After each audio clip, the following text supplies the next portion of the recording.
afternoon and welcome to another exciting edition of Talking Sports. I am your host, Marvelous M.R. Richards, and today we'll be talking volleyball with our two special studio guests, Rosemary Simon and Alistair Benjamin. But before we talk to them, we'd like to let you know that Talking Sport is made possible by our platinum sponsor, which is ACB Caribbean. Over 63 years of banking in Antigua, and they have now spread their wings to the Caribbean, and that is something that we all in Antigua and Barbuda are extremely proud of. And over 43 years of sponsoring Parish League cricket. So for all your banking and the financial needs, be sure to check them out. They are situated at the corner of Thames and the St. Mary Street, and also there's another branch here on High Street. Also Blue Mountain Waters, pardon me.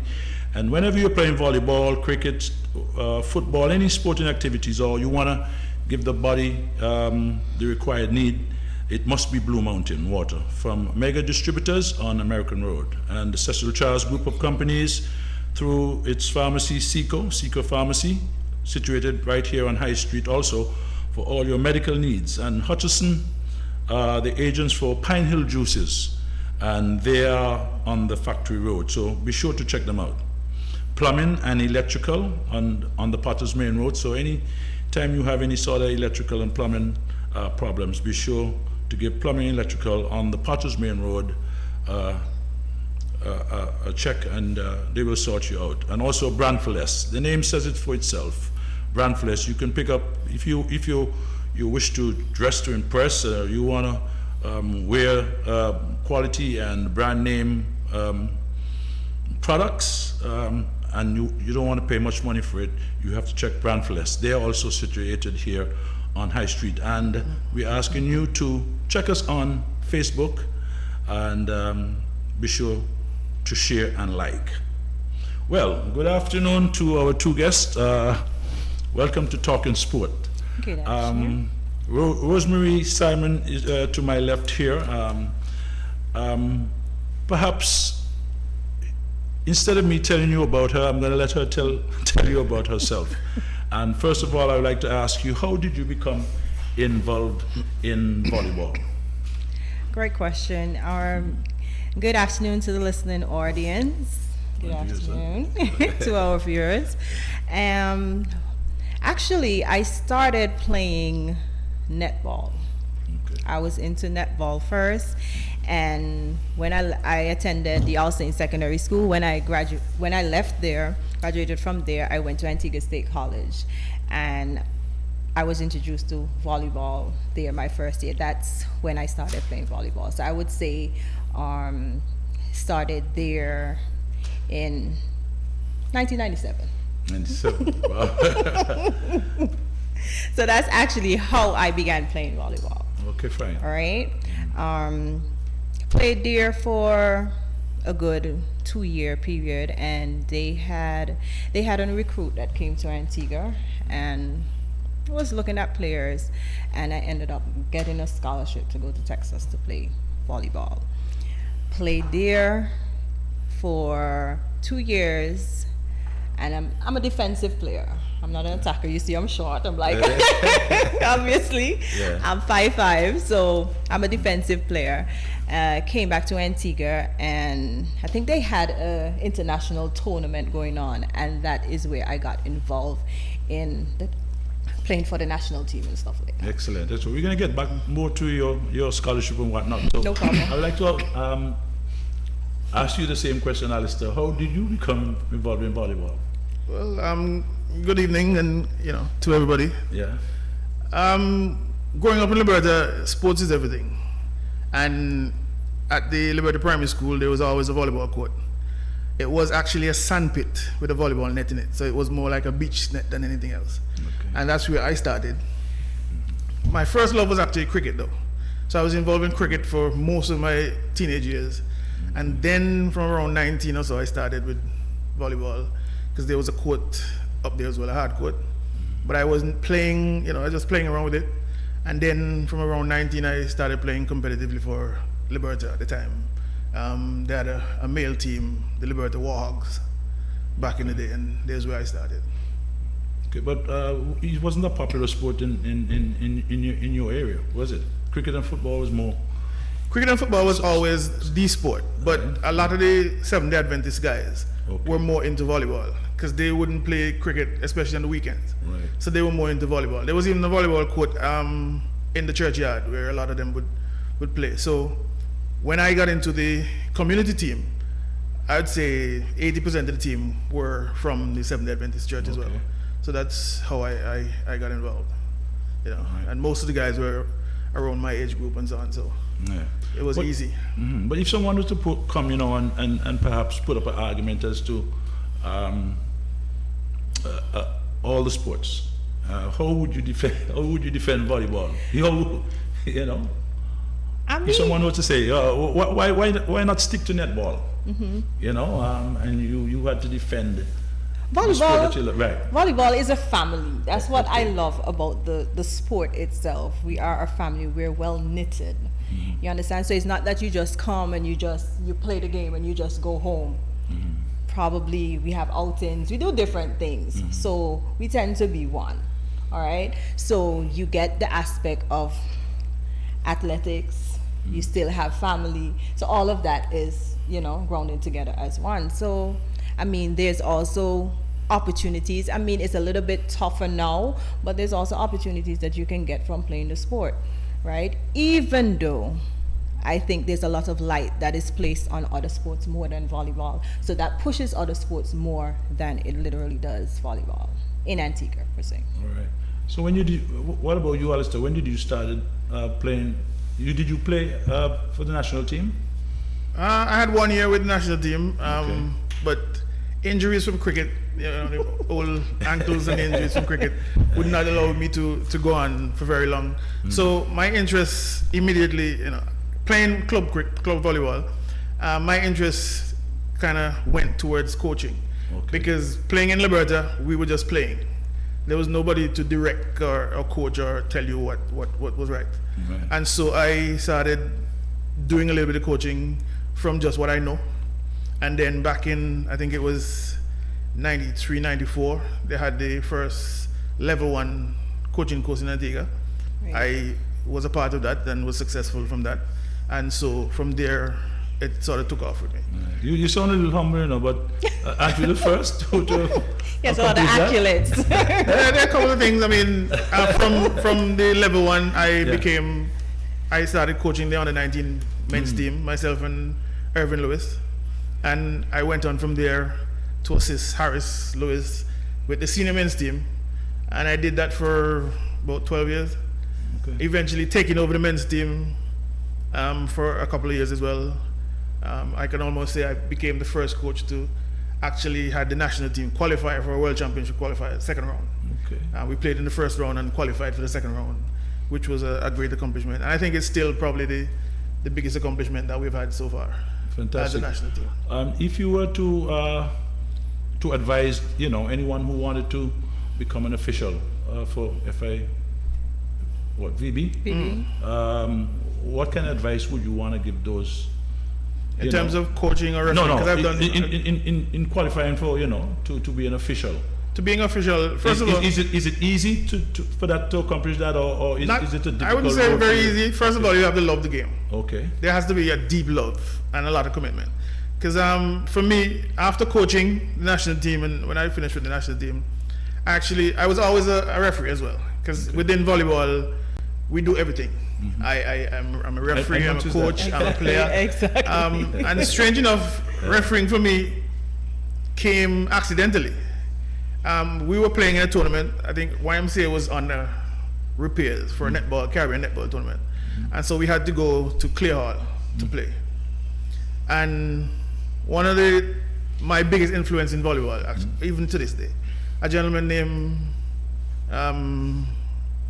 Tyrone Livingston from Villa. Tyrone was one of the referees at the time. I went up there to play a game in the evening, and there was a female game. The referees had not showed up. And Tyrone gave me a whistle and told me, you play volleyball, referee the game, come and help me out. I went and I did the game with him. After the game, he came and he said, give me my And Tyrone has some very colorful language.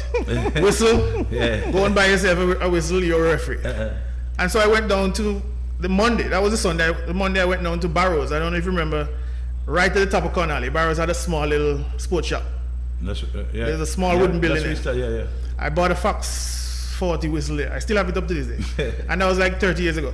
Wow. I still have that whistle up to this day. And I've traveled with that whistle from St. Kitts to Aruba. Wherever I go, I travel with it still. Even though I don't use it, it's become part of me. That's right. Yeah. Your trophy. Yeah. But in terms of if somebody wants to be a referee, you definitely have to start here. Okay. You have to start at the local. In order, I think the qualifications, you have to do at least 3 years as a local referee, registered local referee, because the association has to register you. And there has to be, how many games you do per year and things like that. And then you can, from there, you can go on and do an international examination. Of course. Yeah. Right, with the FIVB. FIVB. After doing the examination, there's a period where you have to, apprenticeship period, and there's a certain amount of games that you have to do. In volleyball, there are 2 referees. There's a first referee or a head ref, which if you watch the game, you see him on a stand. Right. And there's a second ref, which sits at the bottom. They are equal. Not in a game, but they are equal. The head ref has his duties, the second ref has his duties. But while in that apprenticeship period, you have to do a certain amount of games at the top, certain amount of games at the bottom, and there is somebody who is evaluating you. And at the end of that, and you have to remain in I think 85% and up when that person is marking you. And as long as you remain there, then you become an international referee. You get a badge, certificate.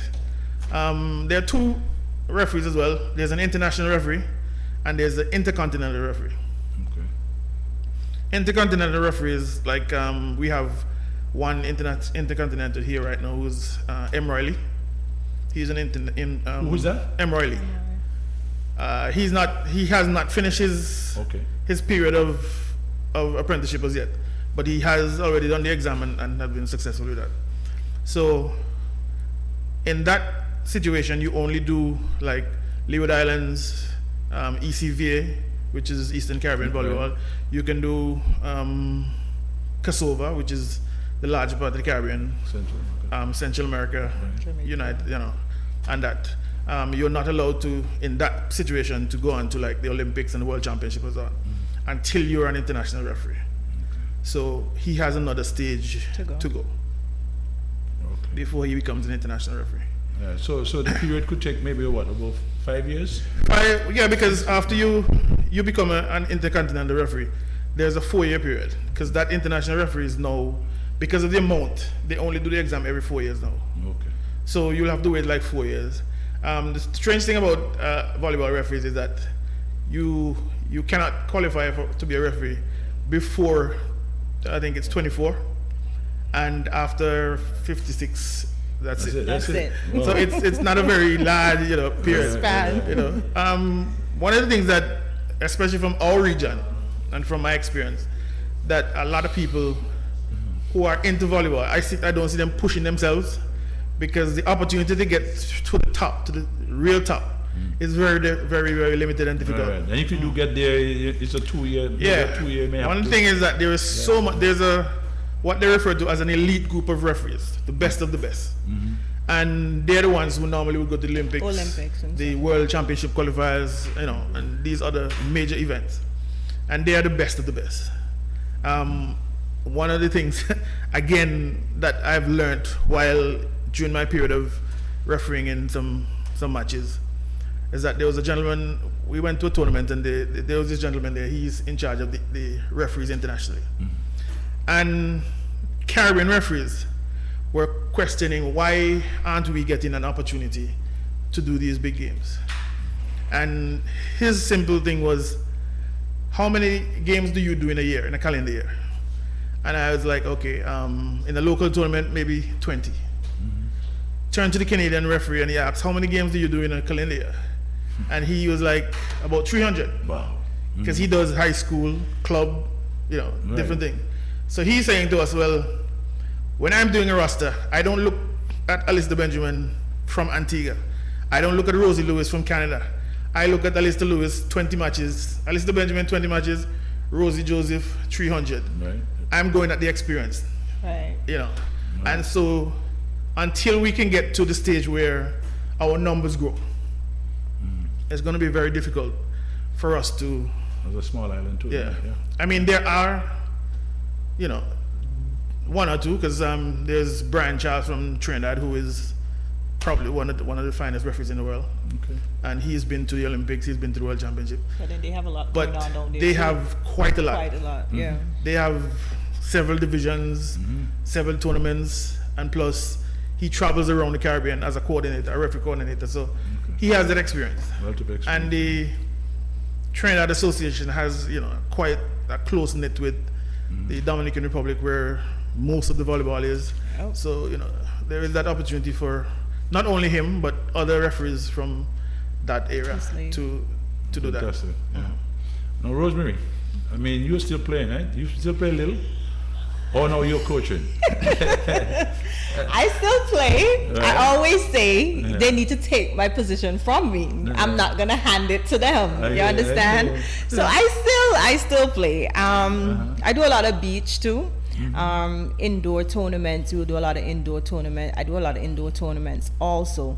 But the last tournament that I think we did, was it in 2018, the qualifiers that we had in 2018. We came second in that tournament. So I'm not done as yet. I actually got 2 trophies in that tournament, so they have to come and take my position. But I think eventually, you know, drift off into maybe coaching. You're coaching. Yes, I actually started with the youth, but because of work and stuff like that, the timing is kind of tight for me because of the business that I'm running for myself and stuff like that. So I cannot. My time is kind of rough.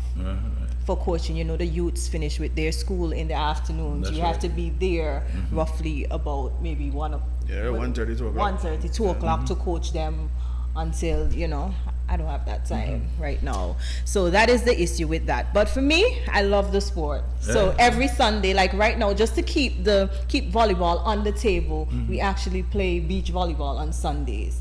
All right, and you find that a lot of youths are still, you know, interested and still coming down to play, and we love that, because with the pandemic and everything that's going on right now, I mean, you could lose interest, and you don't want that. So because it's like 2 persons on a side, it's not so much of a contact sport so much. So we try to push that a lot, and then right now for volleyball, what we're trying to do, we're basically trying to focus on the building, on the interior, to refurbish and get it ready for when the government say yes, you can start back with volleyball. So that's what it is.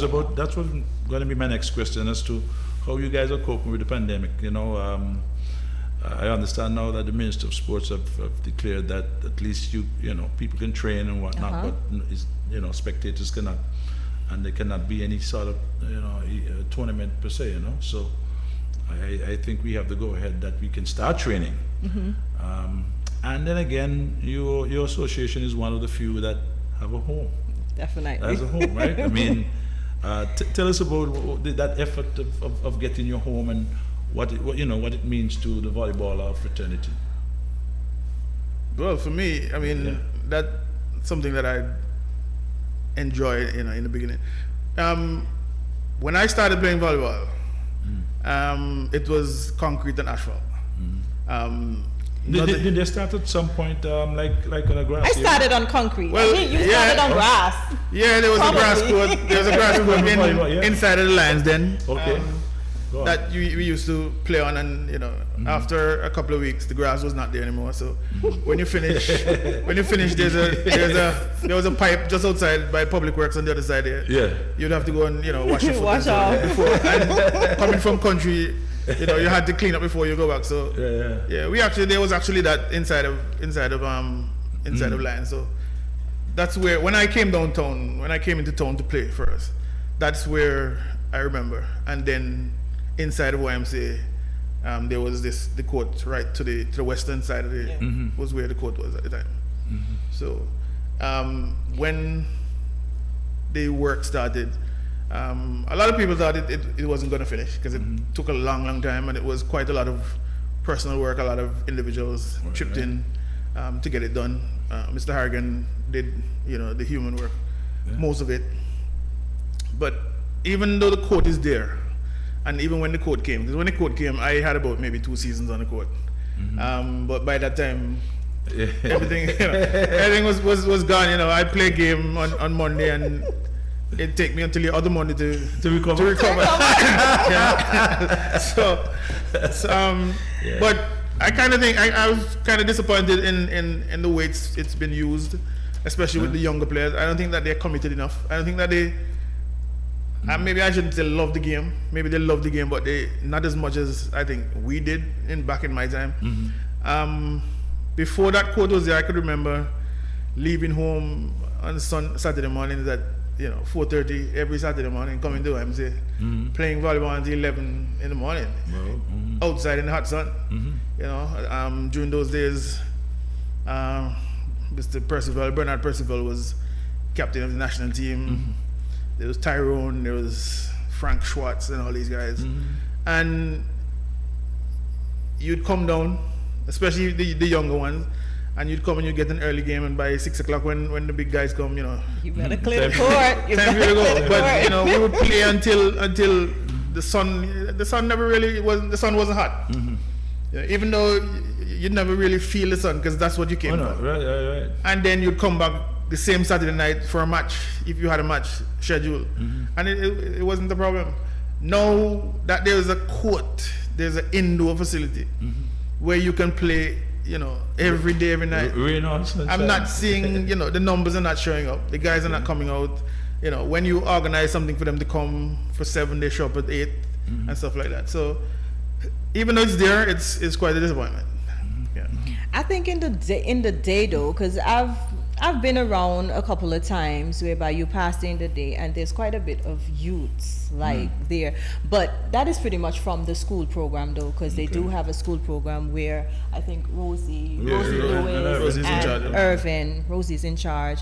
Irvin also works with that and a few other coaches, and they try to help out the schools, to pull more people to the sport. So with that, trying to get them to the leagues and then possibly to the national team and stuff like that. But we're thankful for our home because it has helped us a lot in regards to hosting tournaments and stuff like that, because we're basically the central point, right? So instead of going somewhere far, you have to pass through Antigua to get to somewhere else. So instead of doing that, you find we would host tournaments and stuff like that. So that's an advantage for us there. So we're pretty thankful for that. I was about to ask also, while you were playing, who were some of the older players that when you were playing, when they came, you had to leave?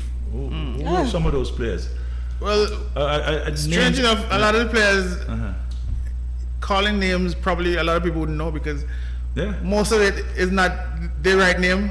So, like Frank Schwartz and Bernard Percival and Harris Lewis, fine. But after that, you have people like Mundu and Squeeze and Pat and, these are not the regular names. These are just names that we call people. Right. So, maybe calling the names would not. But the good thing about it, even like Squeeze and stuff, you would see him still. And even though Squeeze still come around and still try to play, and the he local is league and do a little thing. Squeeze is one of the senior men around. Frank is still comes in and out. Especially Harris coaching. is around, not playing anymore really. But a lot of the players that was around when I was around are not there anymore. I think, except for even at the association level or even coaching, I think except for Fitzroy, Benjamin, Irvin, and Harris and Wilbur Harrigan, I think that's about it. Yeah. For the people who I met there, everybody else, I can almost say came after me. Okay. Wilbur Harrigan, Harris Lewis, Fitzroy Benjamin, Irvin Lewis. That's about it. And Frank Schwartz. Right. Those are 5 that I met there, and everybody else have gone on to something else or just leave. So you see how long he's been around. I've been around volleyball competitively since around 89, 90. Since about them time. You know, that's how many years? That's like 30, Wow. 33, 34 years. I was like this. I was like this. What about you? Me? Yeah. Remember, I've been around volleyball for like 23 years. Roughly 23 years around that, yeah. Okay. I mean, when I started playing volleyball, the game today is completely different. When I started playing volleyball, the ball was a white ball, hard white ball. Ball hit you, it stings, you know. And that, I think, in the early days, ran a lot of people away from the sport. Okay. You know, the rules were different. A lot of the rules were different. Yeah. Only the setter could play the ball overhand. During that time, everybody else had to play underhand. You know, if the ball hit any other part of the body other than the arm, it was a foul and all of that. And they keep changing. Games during my time could last up to 6 hours. Because only when a team served during that time, you get a point. Right? Yeah. So it was like a rally thing. Only when you serve, you get a point. So a game could last. You have to win by 2. And you still have to win by 2 points. So a game could last 4 or 6 hours. I've been at YMCA where games run for over 5 hours. Wow. One match. I don't know. Looking at the game and so, right? I mean, I played a little when they were on grass and stuff like that. You know, we just unorganized. It wasn't organized. You know, but and then a couple of years after, I looked at the sport, and then I see all kind of tricks now, like setting up and all I know is just try to get the ball back over, try to get the ball back over, you know. It's a lot different there because it is more now catering to television, commercial, a television audience, and there's a time period. There, even the timeouts now are set in a particular 30-second timeouts and one minute timeout 1 minute. to cater for commercials during television. There's actually now in the professional game where there's like cricket and football, you can actually query certain calls. Okay. And there's a period where the referee has to, and cameras and television. When did that come in? And so, that actually started about probably about 6 years ago. Okay. There was a trial period before though, where it was done in certain countries on trials. Because what they normally do, if there's any change to the sport, it comes in after the Olympics. Because after the Olympics, they would make changes to the rules, and you know, some things would change, something would stay, and then there would be a period where, say in Italy or in Brazil, they would have these trials runs where they do these things, and if it works successfully there, then they would do it internationally. So they change all these things, but a lot of these changes came from teams trying other things. Like you were saying in the past, it was just trying to get the ball back over. And mainly there was one setter that would play the ball overhand. And then what you find, I think it was in 80, when they had the Olympics in the US, when Cuba won. Cuba sort of introduced a two-setter system where nobody ever saw that before, where a setter actually came out to the backcourt and would set the ball. And that revolutionized the game. And then the Japanese came with these little short fellas who would totally change the game with some running some very quick, fast plays, you know, running in all sort of different directions. They call X and Y and so on. And that changed the game. So you find that the game was mainly around big people, big, tall guys. And they came and started running circles around these big guys. And then things change again. And you know, it has now gone to the stage where it's back to the big men, because everybody now, unlike in the past, you stand up and serve. You do not see that in the professional one. You actually see guys tossing the ball in the ceiling, jumping and hitting and landing halfway in the court. Halfway in the court. I mean, I saw that. I mean, a volleyball court. Used to hit all, and now I see that. Exactly. Like a volleyball court is actually 60 feet long. 60 feet. Okay. Right? 30 feet. And you'd see a guy toss a ball, jump and hit it, and land halfway in the court. You understand? So again, they're looking at other changes, because whereas the front of the net is where the power is, you have teams now that basically use the back of the court as their power. And they're setting the ball halfway through that 3-meter mark, where you see that white line run across the center. And the guy come out to the back court. And it's almost as if he was hitting it at the net. He's hitting that the net. Because he's jumping, hitting that ball, and he's landing right to the net. You know, so they were looking to have changes again where, you know, the big guys don't have the advantage. So maybe in the next couple of years after the Olympics, we might see a couple more changes. Okay, we are talking sports here, and of course, we're talking volleyball. And just to remind our viewers that, you know, talking sport is made possible by ACB Caribbean, simply Smarter Banking. And they have been in the business for over 63 years in Antigua and has now gone to the Caribbean. And they have been sponsoring Parish League cricket for over 43 years. And also Blue Mountain Water. They say the best water you can get anywhere.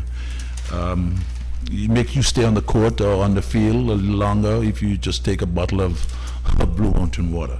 And of course, you know, they are situated by mega distributors on the American Road. Yes, so tell us something now about Rosemary, as to how is that feeling about volleyball? What makes you love volleyball so much?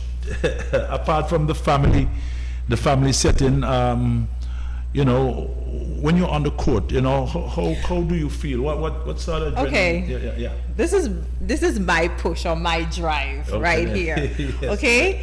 You have the big. Remember, he talking about those big guys that, you know, come up and spike the ball. But and you stuff. also talked about the small. Yes, so that's where I come in. So I'm going to tell you where the drive is. Okay, so when they go up to spike that ball, I'm the one that is there to pick that ball up. Since you're down there already, right? Yes, I'm a defensive player. So when they come with their hardest hit, I'm there to pick it up to let them know you got to come harder than that. So that is my drive. I love that. I'm the one that's going to be diving all over the court to get balls. That's where I am. I'm not up on the net. I'm in the back of the court. So that's my love. Okay. All right. So that's what I've been doing for the past couple of years in terms of Olympic qualifiers, in terms of local tournaments and stuff like that. That's my drive. And what about the female? I mean, I know it's both male and female sport. What are your membership like in terms of female in the volleyball association? It could be way better. I think we have more females than males, though, do we? Probably about the same right now, because for the last tournament we had, I think, one male team more than a female team. One male. But because what happened is that the females, for example, you'll have one club with 3 teams, you know, and stuff like that. One club with 2 teams, one club with 3 teams. So if you're looking at the club situation, there are less female clubs, but there are more teams. There are more teams. In terms of males, a club is a team, and that's it. You don't find a male team with a male club with 2 teams and so on, but you find more of that in the females. I think the only one that's trying to pull out of that was Pythons. One of the things is in terms of getting membership, because what we notice is clubs, everybody is at YMCA. For me, that's a no-no, because during my time, teams came from different parts. There was Villa, there was Lion Hill. Well, Liberty at the time was the only country team before Stoneville came in. Stoneville from All Saints, and so everybody would train where they're from, and then everybody come to YMCA. Since the emergence of the court at YMCA, everybody tends to come gravitate to YMCA. to that. I think that in itself has sort of backed the sport. It has, you know, made it reverse than come forward, even though the facility is there. And I've always think that until the sport goes back to the communities, until you find teams go back to Liberty to train, teams go back, I'm of the opinion that another 10 years from now, volleyball is almost nothing. Because when you look at the school system, for example, coming out of All Saints Secondary, Pierce Secondary, almost all the secondary schools have a volleyball team. But you're not going to find the players from All Saints coming into town to practice with a team, unless you have a person who is exceptional. If you take the sport into All Saints, you will find that those same players would easier go to the court in All Saints and play and practice, you know, even if they're not that serious, they might eventually gravitate to the sport and then come into town. But when you are asking children who are practicing from 1:30 to 4 o'clock to go back home, get ready, and then come back into town. I don't think that unless they really, really love it, and unless the parents are pushing them, it's not going to happen. But that's something that you did, isn't it? You try to by organizing your own little tournament. We had tournaments in Liberta for a number of years, and I think other than even up to this day, other than the business league tournaments, I don't think that we have seen crowds like what we had in Liberta. The business league competition is off the chain. You compare business league to local tournaments, there's no comparison. I mean, even though the business league players, most of them can't really play the game. The execution is not perfect. When, for example, when the banks are playing, when Scotiabank is playing against Antigua Commercial Bank, or when Scotiabank is playing against ECAP, you see the kind of crowd that comes into YMCA. And they come with their pom-poms, they come with the flowers, they come with all that. When you see teams like Jumbi Bay, the hotels, for example, Jumbi Bay playing against Carlisle Bay, YMCA is full. It's almost like if it's an international tournament that's playing. Right. And they come with the drums, they come with the noise, they come with the food, they come with the drinks, and like that. Have a good time, yeah. Right. But what happened now when we come back to the clubs, and we have tried to incorporate some of the guys from the business league, because there are one or two of them who show exceptional talent, and we try to do that. But when all of the clubs have to come into YMCA to train, I think they're where the numbers, we see the numbers going down. Because back in my time, there was a lot more teams. I mean, when I tell, I'm sure Rosie wouldn't even know that Police used to be one of the better volleyball teams in Antigua. Okay. Police had one of the top teams. They're probably just scared of them because of the policemen. Probably, but a lot of them, because within the OCS, the real strong teams normally come out to the Windward Islands. The St. Lucians, the Dominicans, and so on. Yeah. Those are, because they play hard volleyball within the school system. They have a competition within the islands from the school system, which we don't have. Yeah, Windward Islands games. Yeah, games, right. Yeah. And it's very competitive. So whenever they come to the OECS tournaments, it's a big competition. So Rosemary, as the PRO, what is it that the Volleyball Association can do to decentralize the whole sport and get it back into the communities? Because I mean, if a team from the town area, say, go to Liberta, I mean, and to play a game on a Sunday or whatever it is, I am sure that place will be packed, because definitely. I mean, the community will come out to see the local guys take care of the town team. Definitely. It was something that was brought up in one of our meetings that we had before. But the first thing, what we have to lay down first is actually finding a place where the court can be set up, and actually, well, there's a few, because even in All Saints, I think there's an area there where a volleyball court is, but then the foundation and stuff like that is really, really bad. There's one also up in Otters.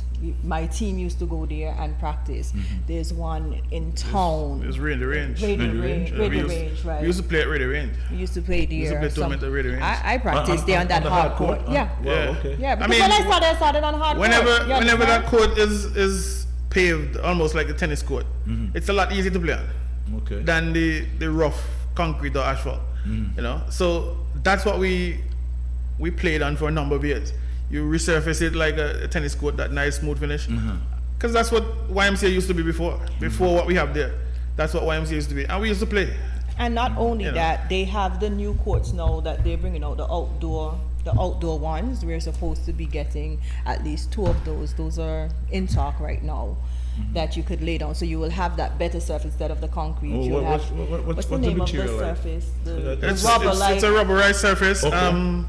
Something similar to like if you've been into St. Lucia, the cricket stadium, where they have the indoor cricket facility, because that's what St. Lucia uses, the indoor cricket facilities, that surface to play on. It doesn't burn, it's not rough, it's very smooth, it's a rubberized surface. It doesn't give you an advantage in terms of jumping or anything like that. So it's very good for volleyball. But playing, as long as you can get that concrete surface nice and smooth like a tennis court like we used to do in the days, I don't think that it would be a problem. I mean, just get it out there, because if we're gonna wait for these nice courts to come, they're very expensive. Yeah. And to maintain them, to just have them in the weather and you're not using them, all we need is just these, kind of decentralize it. Let the people go back out. I mean, Yeah, man. I remember on the all sports weekends. should be like that. Yeah. On the weekends, Home long and time ago, we used to carry around 2 posts. And we used to go into Parham, we used to go into Old Road, we used to go into English Harbour, and we used to just set up on the basketball court. Right. It And we had used to just, kind of something that could just go into the goal. no, we put the post was on a rim, a car rim. And we just get 2 big stone and rest on the rim so it wouldn't fall over. Uh-huh. And we'd play a tournament Okay. on a weekend, on a It Sunday. sounds very easy We'd to, go out. to just. I mean, what I'm saying, Yeah. back then, people were committed. People Right. loved the They game. loved the game back There was a then. love for the sport at There that was time. a drive. Right? So you say, look, hey, I'll go English Harbour Sunday. What time? And time. when you reach down there, you have 6-7 teams. Yeah, and I will play whole day from midday until we can't see. Because if the facility doesn't have proper lighting, we'd play until that time. And not only that, you find people now, they complain, oh, sun this and sun that. You tell them, okay, I we're mean, going out or whatever. let's look at the two volleyball. Hard court or indoors, as it's called, and beach. Within the Caribbean, hard court volleyball, for me, most Caribbean countries, I can almost say all Caribbean countries, with the exception of Trinidad, who female team has made it to a world championship, right?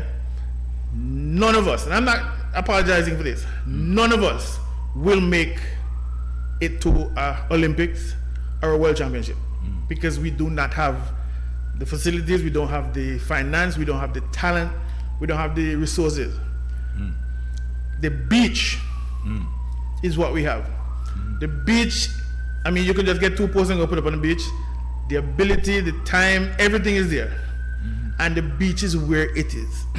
You can have, I mean, Rosie played beach for years and travel from Brazil to Mexico to Santo Domingo, wherever, to play beach volleyball. It's cheaper to have 2 persons travel from Antigua to Mexico to play in a tournament Than for a than for team. you to have 12 and 13 people trying to travel to put them up in a hotel and I think that we have missed something, because for me, there's where we should be. Even though Focusing on. the indoor is fine, I mean, there's scholarship opportunities, there are lots of opportunities for people, but we should be spending more and focusing more on the beach, because it's so much easier. I mean, Trinidad has teams on the beach who have gone on to big tournaments, Belize, most of the South American countries and so on.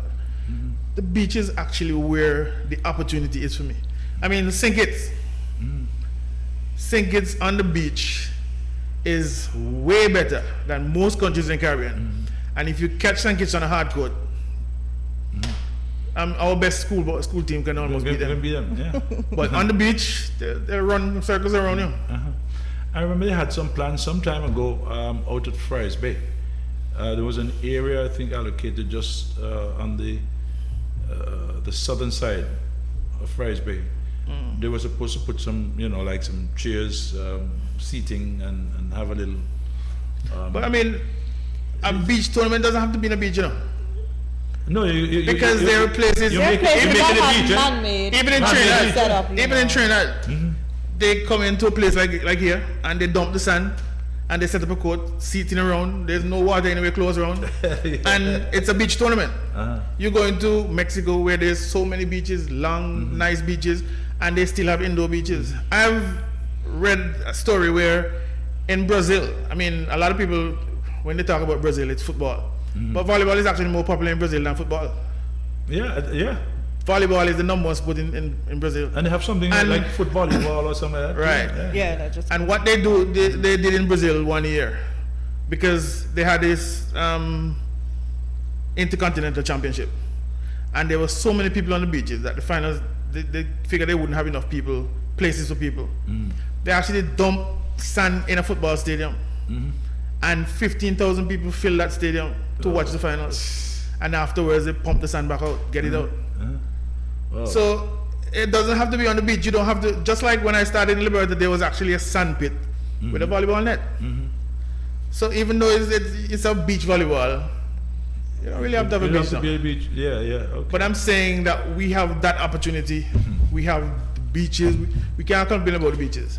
Yeah, Because yeah. whenever we have tournaments, people love to come to Antigua for beach volleyball. Right. You know, so it is not really a problem. But I think that we should be focusing more in that area because there's more opportunities for. Tell me some of for the players. countries that the volleyball has taken you. Me? Yeah, yeah, yeah. Oh my How about gosh. you? Me? Well, volleyball. I mean, there is no kind of there's no remuneration. I've been. for I mean, places where I've been on my own doesn't compare to where places I've been to for volleyball. Okay. I've been throughout the entire Caribbean except for Guyana for volleyball. The entire Windward Islands, all of the Leeward Islands, Barbados, Trinidad. I've been to Aruba, Curacao, what do you call them little places on the road Station. with the liquor plane. yeah, I mean, The ABC countries there? I've been to Dominican Republic, Mexico. I've been to Venezuela. I've been, just about everywhere. All over. As a volleyball referee, I mean, and not being an international referee Wow, because when I started refereeing, I was already past age 42, Okay. so I could not do the international referee exam. But I was good enough that I was invited to tournaments to referee. I actually went to Aruba and refereed in a World Championship qualifier. I did several World Championship qualifiers, but I went to Aruba and did one in particular. And I was the only referee who was not an international referee. Okay. And the coordinator was so impressed that I ended up doing the finals as the head ref Wow. in that tournament. Wow. So volleyball has done a lot for me, and that's probably why I can't give it up. My family knows that. My wife knows that. I mean, even at She home, encourages him too. She's always Even at there home. too. You feel like a family, eh? Yeah, I'm sure your wife. even at home, She's on the volleyball. I have my television, my special television, and it's just volleyball. And she's saying something to me, and Oh my. she just walk off because. Because you understand. Yeah, understand what I'm saying? You get accustomed I mean, to that. I buy magazines. On my phone and so on. I subscribe to volleyball chats, and I'm in chat groups with referees from several countries, and it's volleyball. Yeah. But even Volleyball has done a lot to me. even looking at a whole lot. Some of these places you probably wouldn't have even gone, But in regards, on a serious note, in regards to the beach volleyball, I agree with him a lot. In regards to the beach volleyball stuff, I think that's where it's at right now for be the heading, sport. We should definitely be heading there for the sport. We've been trying our best right now, like I said, helping out. We're trying to get things done on a Sunday afternoon with people coming and playing to push the sport like that. But in September, we're supposed to be having another Brazilian coach come here to train like the youths and stuff in beach volleyball. It was approved by FIVB already, but because of the COVID and what it keeps, pushing back. But hopefully in September he should be here to help us out along that line. You see if we can, grab a lot more youths and focus in that area. So that is a high point that we're looking at too. Okay. But what other kind of assistance does FIVB do to the national associations? Any apart from the technical area, do they? For instance, like when offer any other when you assistance? have tournaments and stuff like that, instead of you having full cost, I know they give a percentage. They usually give send you, equipment as well: balls, nets, baskets, and so on. They will send all that stuff for you. I think you just have to clear them. Okay. All right, but financially, it's still a responsibility of the local federation to deal with these type of things in terms of hosting tournaments and stuff like that. They'll give you a certain amount, but you got to find your way different from that. Okay. So Yeah, go ahead. One of the things, I mean, in hosting tournaments, for example,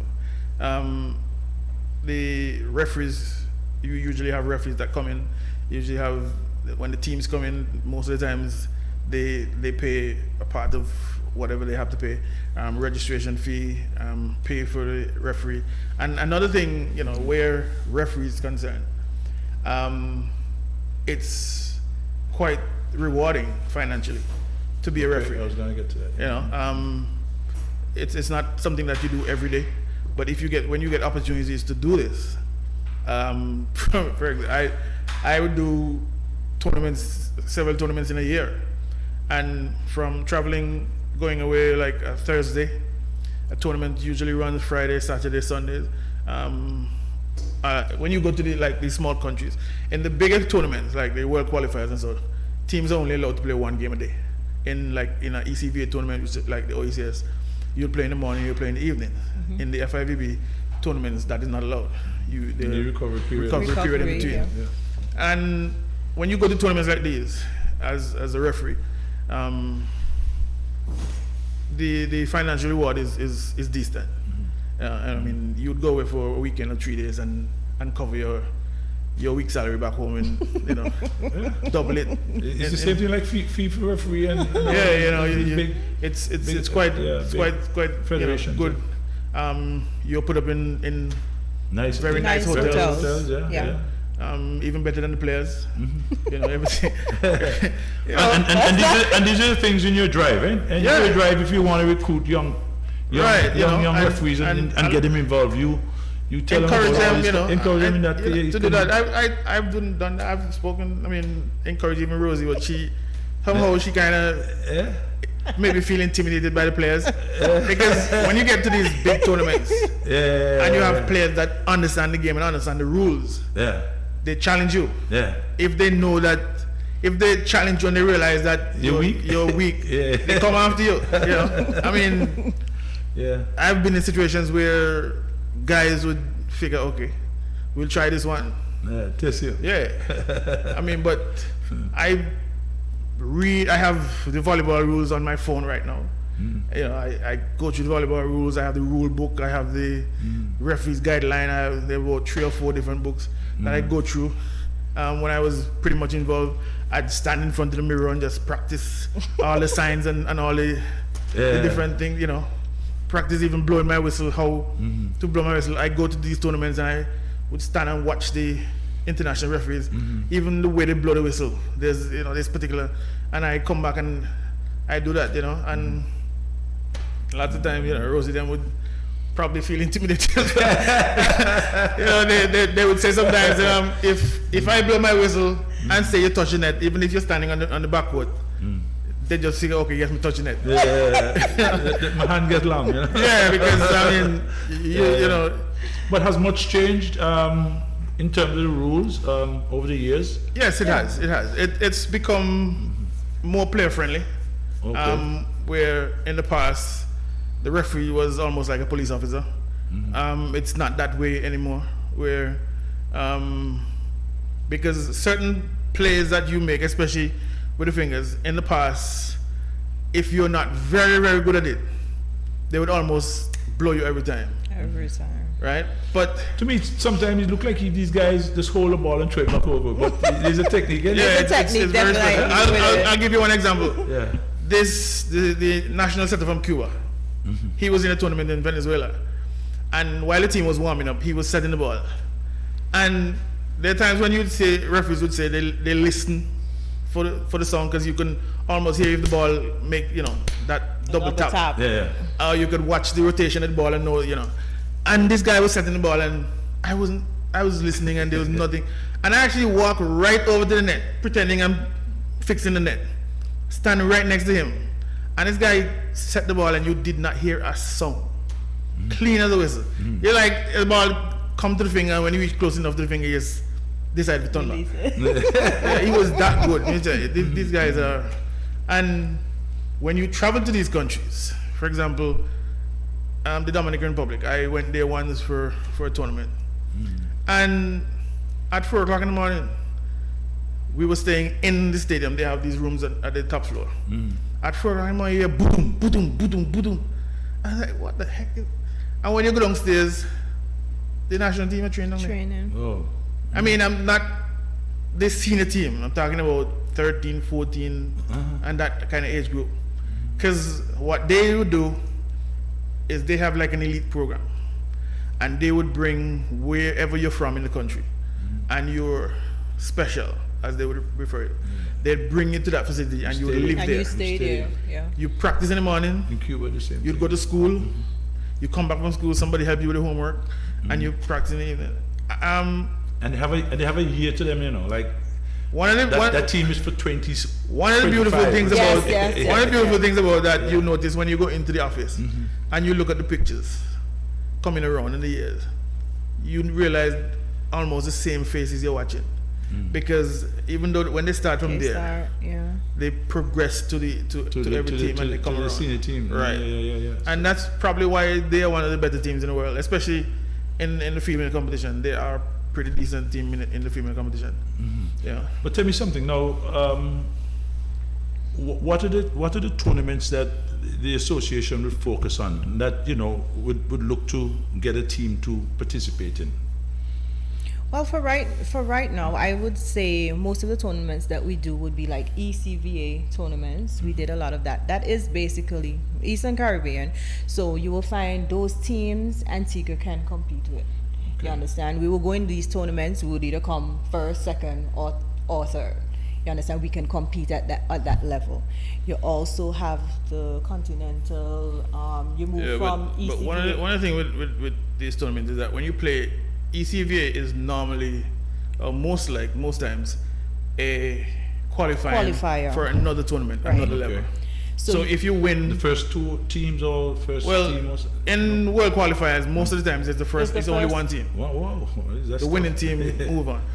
In the first round, they have changed it for the last tournament, where the top two teams yeah. move on.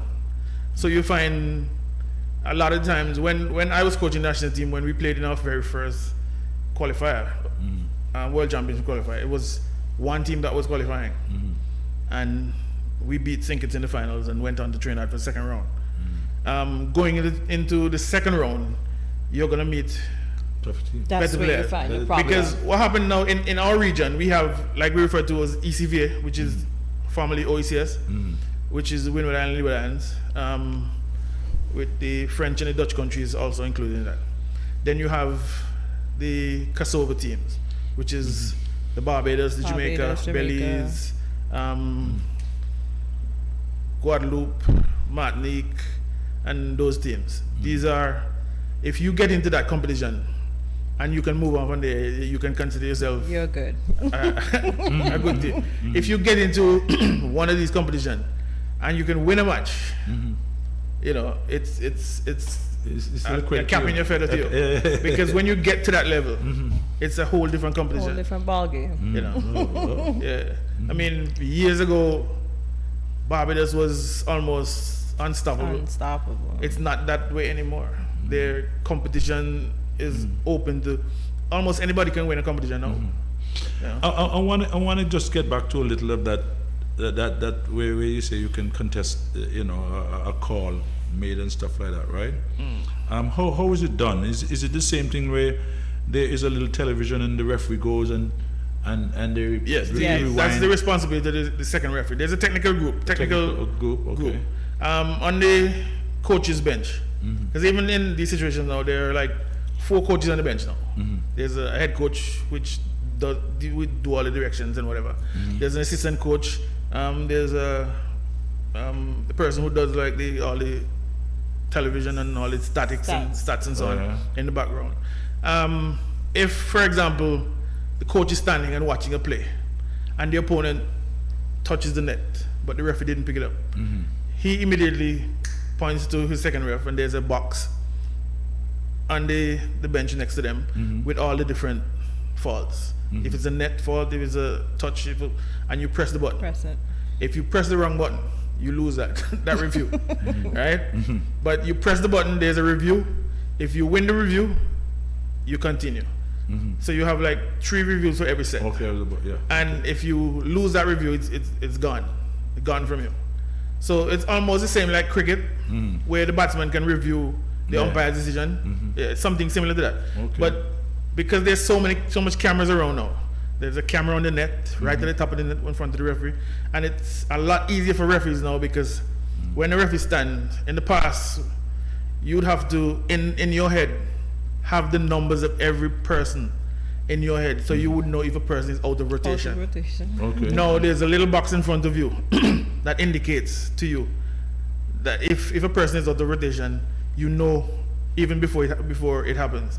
If the wrong person comes onto the court, that little box tells you everything is right there because there's an electrical scoring system now. Okay. Very good. So while the game is playing in Antigua, you can log on to FIVB sites and you can follow that game ball by ball, service by service. Right? So and all of that is because of television, commercial, and all of that, and trying to make the game a more international game. There's even a situation now where they advise you of spectacular plays. They refer to as spectacular plays. Now, a ball comes over, and the defensive player, Rosie, plays it, but it's not perfect, and it sails the other way. You run after it, and you hit it with an open hand, which is not legal. But it's considered spectacular. Because you do that and you get it back. If you just stand in the middle of the court and you do that, it's a foul. It's a foul. Okay. But if I run over and jump over the advertising board and get it back however you get it back however you can, Yeah. unless you catch it and fling it, Right. you know, it's allowed. Because it's a spectator sport. The spectators don't come to see the referee blow whistle every minute. There's always this saying that if at the end of the game nobody remembers the referee, you had a wonderful game. Yeah. You know, if everybody remembers all the spectacular plays, but wait, was there a referee? Then you know you had a fantastic game as a referee. After you come back, you're going to tell us about a little scholarship that you get for volleyball, right? Not that you owe volleyball anything, really. We just want to let people know, of course, this program is being sponsored also by Seco Pharmacy, Cecil Charles group of companies. And for all your medical supplies and needs, you can check them. They're right here on High Street. And also Hutchison Limited, agents for Pine Hill Juices. And they're on the Factory Road, plumbing and electrical on Potter's Main Road for all your electrical and plumbing needs. And Brian for Less, who make you look good for little money. And don't forget to tell them that we sent you here from Talking Sports, and they will sort you out the way you want to be sorted out. And of course, like us on Facebook and share. Yes, so tell me now, Rosemary, and you can tell something that you can, perhaps the younger ones can get something. You know, if you can get an education from volleyball, you may not even go play professional, but if you can get something from volleyball. And how did you come by that scholarship for volleyball? There was a recruit who came to Antigua, and it wasn't just about volleyball. He was looking at netball at the time, basketball, different sports, and he came over to the volleyball court. And at that time, we were playing outside on the concrete. At that time, I remember Tyrone, oh bless his soul. He used to coach me at one point when I just started coming around volleyball. Thank God for him. He taught you everything. Basics come all the way up. You understand? And he saw us playing and he inquired about me. And that's basically where it started. And he got in contact with the association. And that's where I got the scholarship from. It was kind of bittersweet, but I don't really want to go into that detail. But I eventually went, and basically at the end of the day, my parents was the one that had to come up with most of the stuff, because locally at the time when the finances was needed, it wasn't there. So my parents tripped in at that point. And then when I got to the college and performed both academically and in the sports, I ended up getting a full scholarship. Okay, because that's what I was about to say. You know, Yes. sometimes when we offer scholarship, everybody thinks that everything is taken care of. Right, You exactly. know? It's a part. Exactly. Stuff like that. So So he that's had to what- come up with that, but I went and did what I had to do. And for the young person coming up, you just have to put the work in, because there's opportunities out there, just like Alista said in regards to even beach volleyball. You know, go and put the work in. You find a lot of young people right now, they don't want to be in the sun. I keep telling you that, but it's the serious problem that we're having. You have people, we had a qualifier here the other day with the youths, you understand, and we had like female teams playing, and they would complain about being in the sun and stuff like that. But when you love the sport, you have this love for the sport, you just want to win, you understand? But the drive is not there for it. But they need to realize that, you know, you have opportunity where you can get an education and you can do things like that. You can move on, you go to university and do things like that. It's there, but it's you to put the work in and to dedicate yourself to the sport.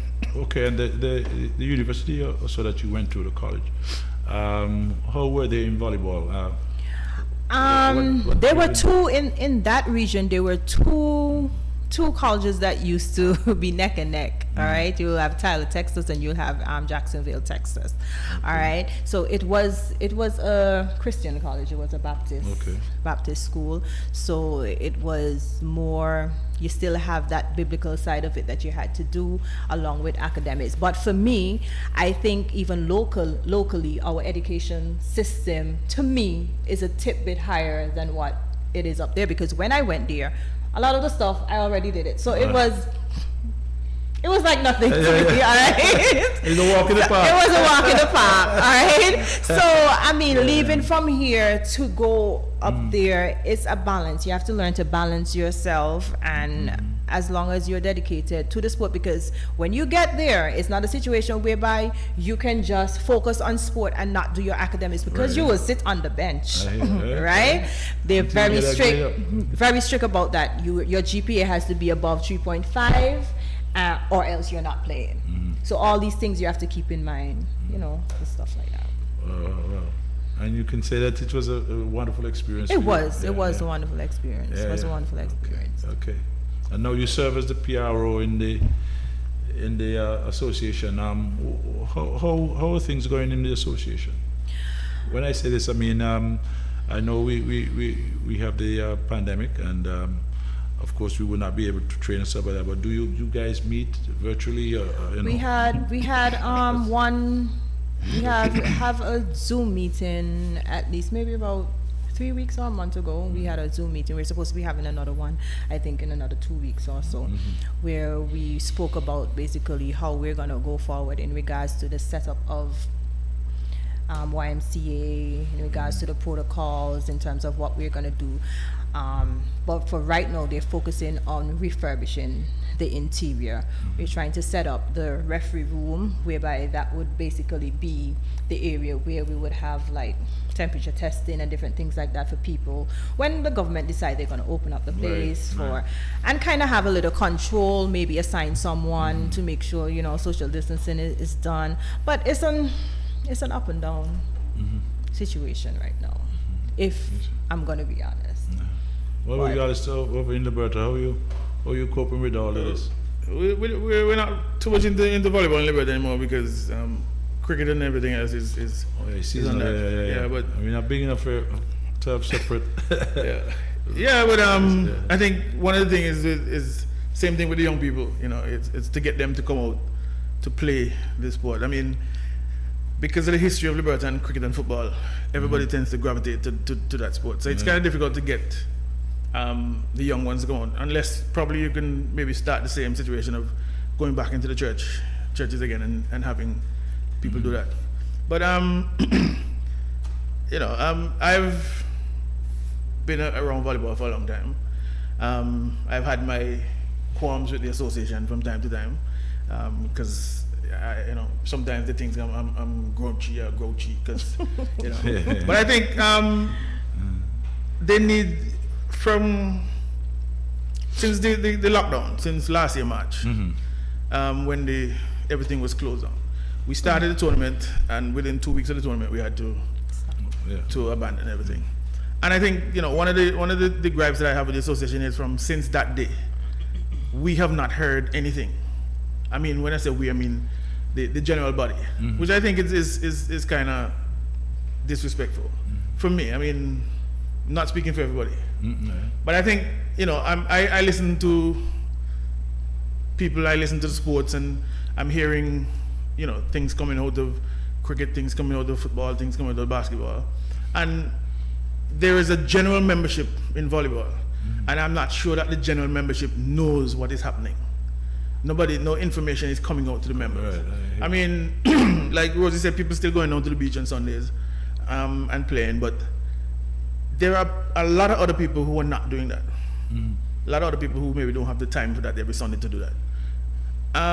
There's a Facebook page, there are WhatsApp groups and all this within the Volleyball Association. But the information seems to be sticking within the executive.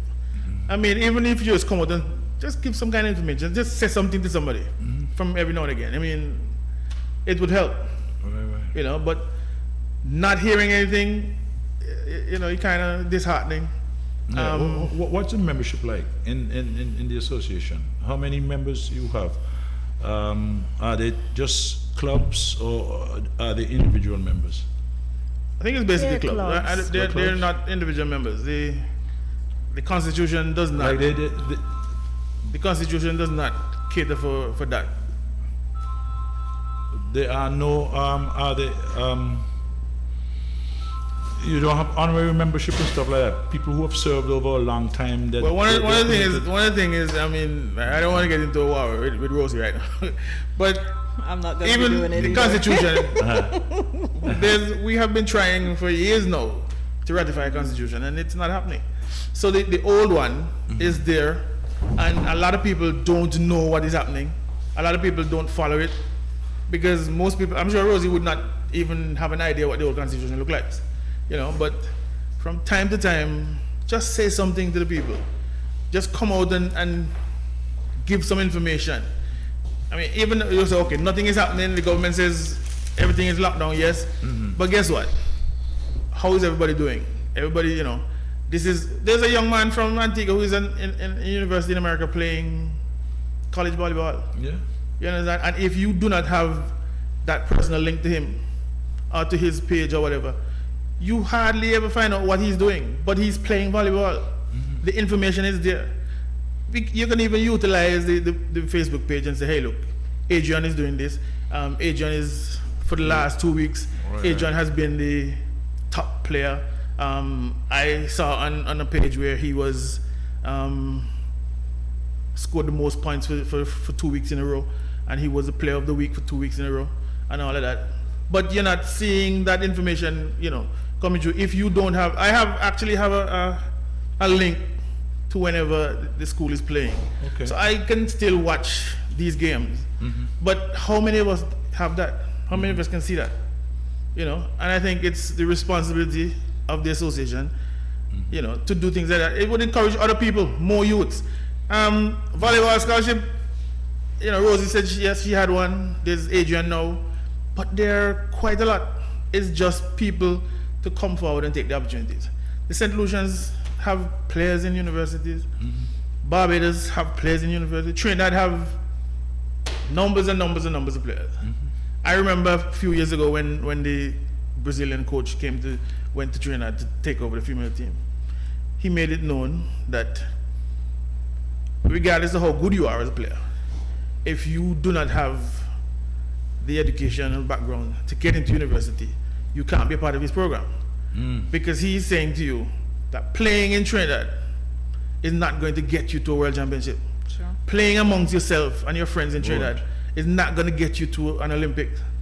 You need to go out there and play amongst better players, professional players, people who are better than you, in order for your game to improve. elevate. Yeah. And that was where, in like 2008, 2009, coming down to 2010, Trinidad female team dominated. Even now, they're not as good as they were, but they're still the number one team in the Caribbean. And you find that in that nucleus of team from Trinidad, if they're not playing in Europe somewhere in a club, they're in college. Hardly any one of them still home playing in a regular club. They're playing either in a school in America, in a club in America somewhere, in a club in Greece, in a club in, you know. When we went to Tortola a couple years ago, there was this young lady from Tortola, hard, dry, marga like a girl. She came to Antigua about a year later, right? And every time she played the ball, she fall down. She couldn't. She's in Hungary, one of them European countries now playing professional volleyball. Okay, because I was about to ask you about when you said professional, if you meant in terms of the attitude or that's her bread and butter. Or making money. There's a young man from St. Lucia who is also in Europe playing professional volleyball. Yeah. He came here about 10 years ago as a under 19 player. You understand what I'm saying? And he is dominating. He has been playing now for about 5 years in Europe. So you think our focus should be on something like this to try and get players out? Try and get players out, try and get players into schools, into universities, schools, right? Yeah. To play volleyball. Because us playing here amongst ourselves is not getting anybody anywhere. Because I've said this and people have said, you're old and you're crazy. Even the coaches in Antigua, myself included, can take a team to this level. So far. To this level. Anything after that ain't going nowhere. Yeah. And until we bring somebody, I've seen it. I've seen us bring coaches in and have turned teams who were good teams into better teams. There was a lady who came here a couple of years ago from Barbados. Can't remember her name. A coach. And spent some time with us. And she took our national team from one level to another within that period of time. I'm saying that coaches around here, guys who are playing, who are doing this from their experience, guys who have gone on to do level 1 and level 2 coaching courses, yes, appreciate it. Yes, you can do the job to a certain level. But you have not seen volleyball play at a high level. You have not played volleyball at a high level. So that knowledge you don't have. We need to find somebody to bring somebody in. The St. Lucians have done it. St. Lucia brought Cuban coaches in, lived in St. Lucia for 3 years, and they have dominated OECS for 13 consecutive years, not with the Cuban coach, but for 13 consecutive years, nobody banged St. Lucia. Wow. And even today, St. Lucia men's team and female team, on a good day, you can beat them. But 9 out of 10 times they're going to beat you. They're that kind of team. Trinidad did the same thing. When Barbados dominated the Caribbean, it was a coach from outside that they brought in. Trinidad has done the same thing. Brought in a coach from Brazil. Brought in coaches from Cuba. And bring them in, and they are responsible for that. Do you need to look for a special breed of person, or tall, or how can you get these players, that if you want them to go to the next level? Yeah, because I know sometimes like in football, especially when they're playing on the 16 tournaments and stuff like that. Italy always go to a place.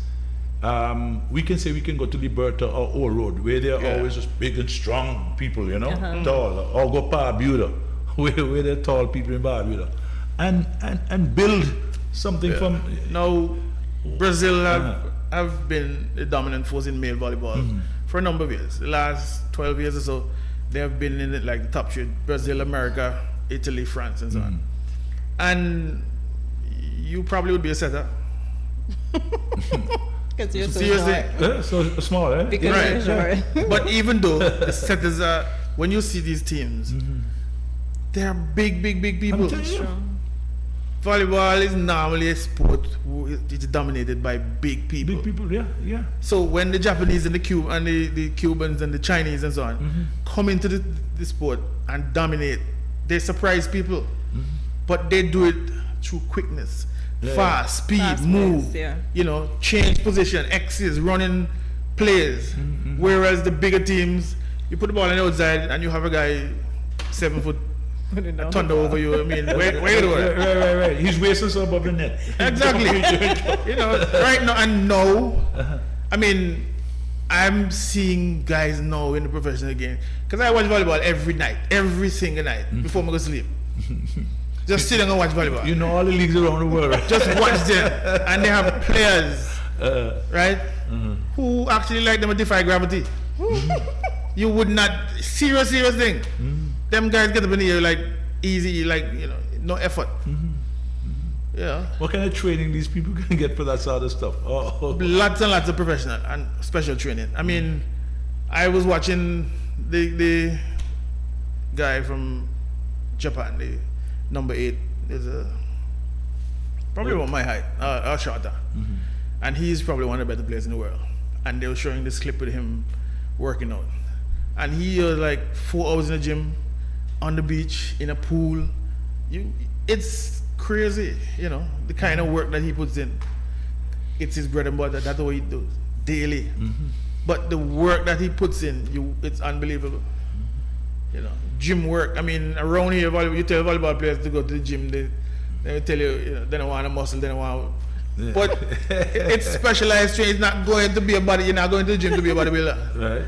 But there's a lot of weight training. Yeah, if you see this guy, who is maybe Rosie's side, his arms are huge.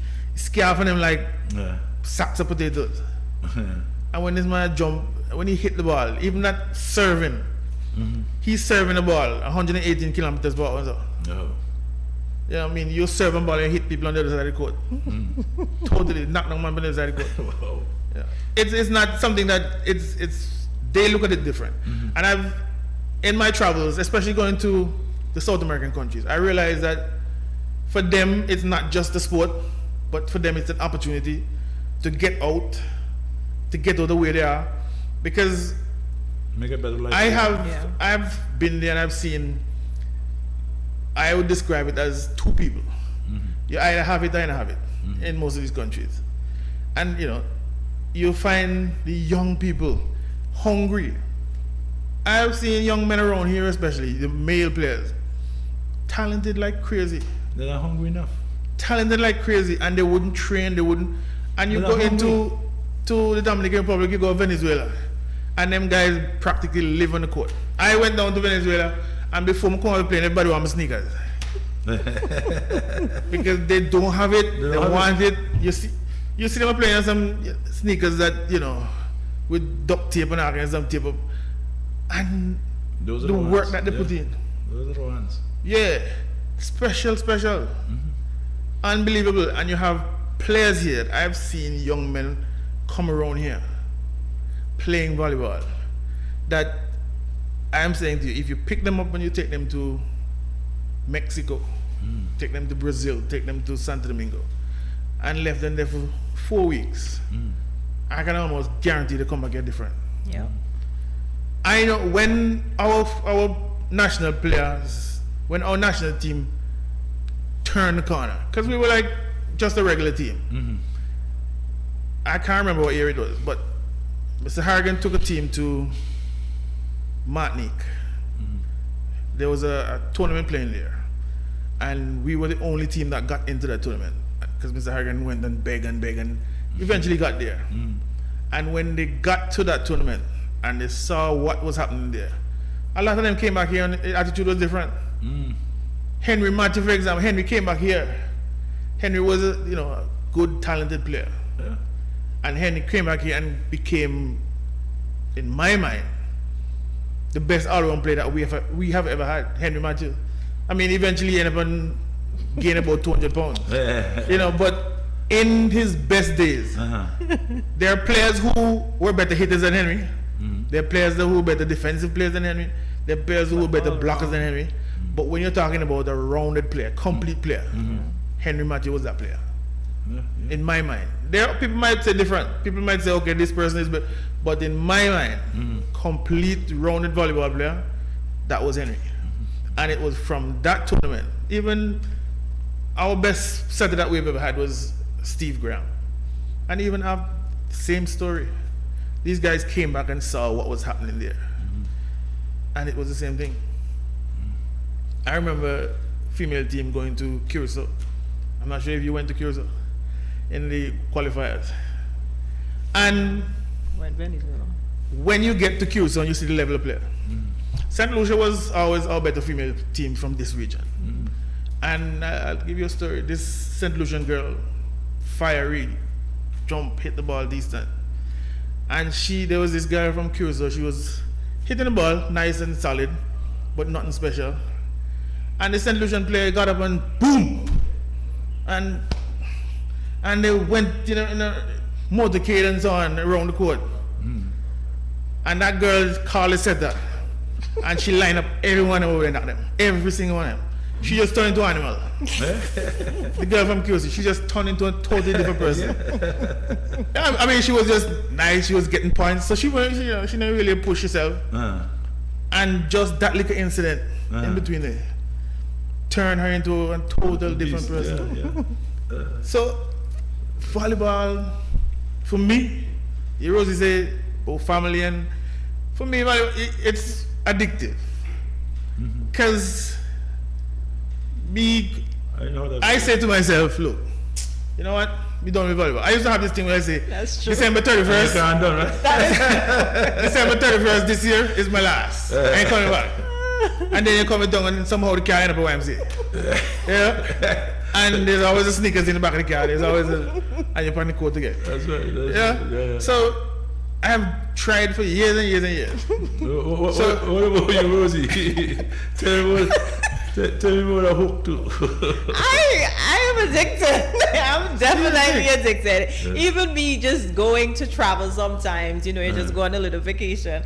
I find a volleyball court. You understand? To do a little. Said that you were going to give up and so like this is my last year. I'm done with that. I've been there. You guys have been around for a long time, I've been there. And it has to be something that has kept you there for. It's the love of the sport. I've actually gone and bought special ankle braces. You remember? You want to talk about special ankle brace that holds the ankle together inside the shoes and knee brace and so. I have torn ligaments. You understand? At one point, you could ask them. Oh my gosh! I'll be playing tournaments and my knee would just go out. You understand? And I'm bracing it back up and I'm back on the court. You understand? Because if somebody else is not doing what I was placed on the court to do, I'm going back on there to do it with my knee out of place. What's the safest surface for someone? Because I believe over the years you're going to have people suffering with knee or ankle problem because of the hard surface. What is the best surface for? Is it something that's in the at your headquarters now, where you are? No, that is not. I mean, that's not a real thing. At YMCA, you wouldn't have. It would not. You couldn't play a real game in YMCA. What I'm saying, a real game, the professional teams would not come play at YMCA. The court is not. The surface is not. It's regulation size, the court. But the building itself is not regulation, because when this ball has been hit at the kind of pace that these guys hit the ball balloon and go, and they need space the distance to move around. The lighting is also an issue with when it comes to. Not at YMCA, because it's good for what we have. But in a FIVB game, for example, a World Championship game, an Olympic game, there are specifications. The light has to be at a certain height. It has to be at a certain type of ball. They put a quarter thing in the middle, and either if there's any shadow and all of that, the temperature of the building has to be at a particular side. Like the holes in YMCA and so on, if you serve the ball, the wind is not supposed to be able to do things with the ball and so on. So it's a lot different if you go into a professional setting where you find a court, like an international court. It's totally different. The surface on most international courts in the past used to be wood. They used to play a lot on the wood. But the wood tends to burn the athletes. When they fall on it, it burns. So they have this synthetic material now that they use on the court, which from a distance look very similar to what is in YMCA. But it's not the same thing. Okay. But it's a synthetic material. And you can fall on it, you can roll on it, you can slide on it. You see guys just take off and slide across, on the chest, and it doesn't burn and stuff like that. Right. It protects the players. Even the posts and so on now that we have, there's certain specific things that you have to do with the posts and so on to cover. So if a player runs and hits the post, it's easier for the post to collapse than for the player to get injured. The advertising boards around, same thing.